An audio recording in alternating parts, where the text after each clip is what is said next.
दोनों चीजें साथ साथ जाती हैं। ये टूरिज्म हमारा जो सीजन है उसकी शुरुआत ट्यूलिप गार्डन से हुई। कल ट्यूलिप गार्डन जो है बंद होगा। अब नई नई चीजें हम ला रहे हैं जिससे टूरिस्टों के लिए यहाँ कुछ हो के लिए। अब जो टूरिस्ट यहाँ आए हैं उनको यहाँ आके एक ही जगह में पूरे कश्मीर का जो क्राफ्ट है उसका एक बना बनाया जो है नक्शा उनके सामने रखा जाता है। आप चेंज कहिए, आप कानी कहिए, आप पश्मीना के शॉल कहिए, आप जो कॉपर पे हम काम करते हैं, जो वुड कार्विंग है, पपिया मैश है, तमाम जितने भी हमारे क्राफ्ट्स हैं वो आपके सामने हैं। कोशिश ये की जा रही है कि एक तो खुद मुझे लगता है हम में से कुछ लोगों को बिल्कुल एहसास नहीं है कि हमारे ये जो क्राफ्ट्समैन हैं इनके हाथ में कितना जादू है।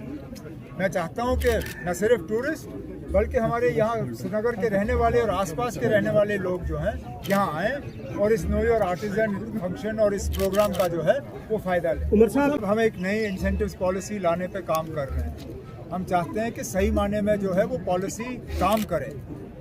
नहीं तो हम यहाँ ऊपर से तो इंसेंटिव दे देते हैं, नीचे ग्राउंड लेवल पे उसका कोई फ़ायदा नहीं, इन्वेस्टमेंट आता नहीं है, फैक्ट्रियाँ लगती नहीं। तो अभी डिपार्टमेंट के तरफ से ये कोशिश की जा रही है कि जिन लोगों ने यूनिट लगाए हैं उनका एक्सपीरियंस कैसा रहा, उनको किस तरह का बदलाव चाहिए हमारी पॉलिसी में, और जो यहाँ इंडस्ट्री लगाने के मतलब जिनकी चाहत है यहाँ इंडस्ट्री लगाना वो किस तरह की पॉलिसी चाहेंगे, इन दोनों को हम मिक्स करें।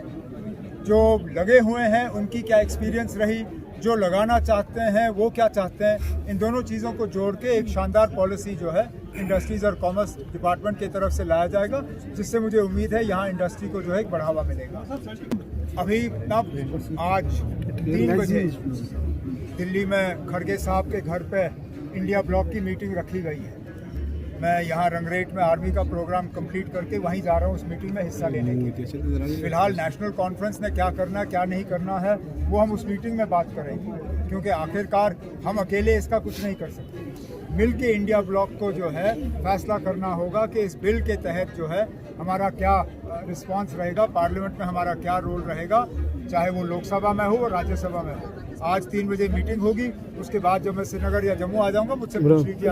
देखिए, जो हमारा तजुर्बा रहा है, कहने के लिए तो ये कहते हैं ना डिलिमिटेशन से फ़ायदा होगा, लेकिन उस डिलिमिटेशन के तहत एक पार्टी और उसके कुछ चाहने वालों को फ़ायदा पहुंचाने की कोशिश की गई। यहाँ जो सीटों का बंटवारा हुआ, जिस तरह कॉन्स्टिट्यूंसीज बनाई गई, जिस तरह कॉन्स्टिट्यूंसी के नक्शे खींचे गए, जिस तरह कॉन्स्टिट्यूंसीज में कुछ वोटरों को हटा के दूसरी जगह लाया गया, मकसद सिर्फ यही था कि किसी न किसी तरह बीजेपी और बीजेपी के जो दोस्त हैं उनको फायदा हो।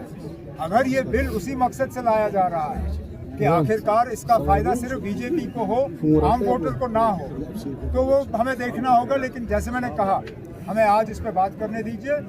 इंडिया ब्लॉक जो है अपना इसमें रिस्पांस तय करे और उसके बाद मैं आपको बता दूँ।